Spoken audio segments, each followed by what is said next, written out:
So civilization, human civilization, faced a critical point when kin selection and reciprocal altruism weren't good enough.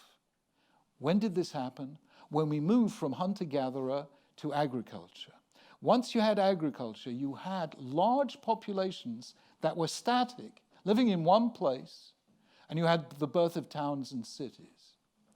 And when that happens, kin selection doesn't work, and reciprocal altruism doesn't work, because you have to solve this problem.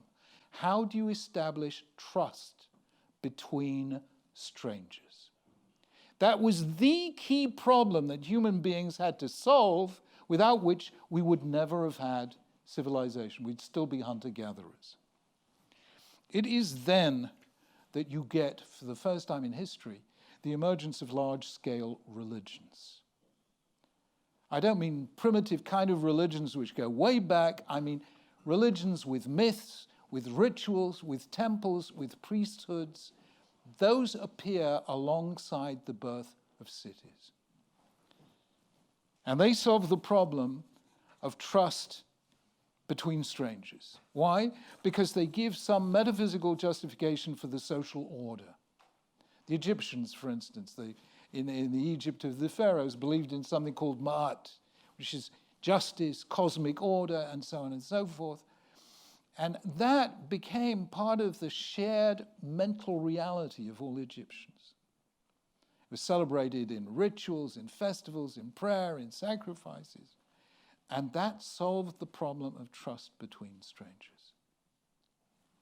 You then come to something else, much later, which is the birth of monotheism, beginning in the Hebrew Bible and then extended through Christianity and eventually Islam. And what monotheism is, people think the difference between polytheism and monotheism is that was many gods, this is one God. That's not the real difference. The difference is that polytheism sanctified the social order. It was profoundly conservative. It was the canonization of the status quo. The head of state was the head of religion, always. And therefore, it was really worship of the king, the ruler of the emperor, whatever, and the sacred hierarchy. Along comes the Hebrew Bible, Genesis 1. God creates every single human being in his image and likeness. All of a sudden, you have an encounter between one God and one human being, every one of us. The singular God and the single human being. And all of a sudden, you have the birth of the individual. That is really it. Except that morally it makes a huge difference as well. And that is told in all those stories, Adam and Eve, Cain and Abel, and so on and so forth, where human beings are free to choose good or evil, and that is what it's all about. In ancient Mesopotamia, in ancient Egypt, etc., the moral order is out there. In monotheism, the moral order is in here. So, for instance, Oedipus fights against all the things the Delphic oracle has prophesied and fights in vain, but everything that happens to Oedipus has got nothing to do with Oedipus, and it's all factors outside him.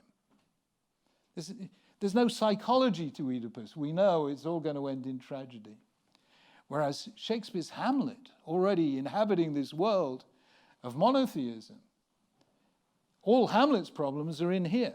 When the native hue of resolution is sicklied, or by the pale cast of thought, a situation that I find myself very often in.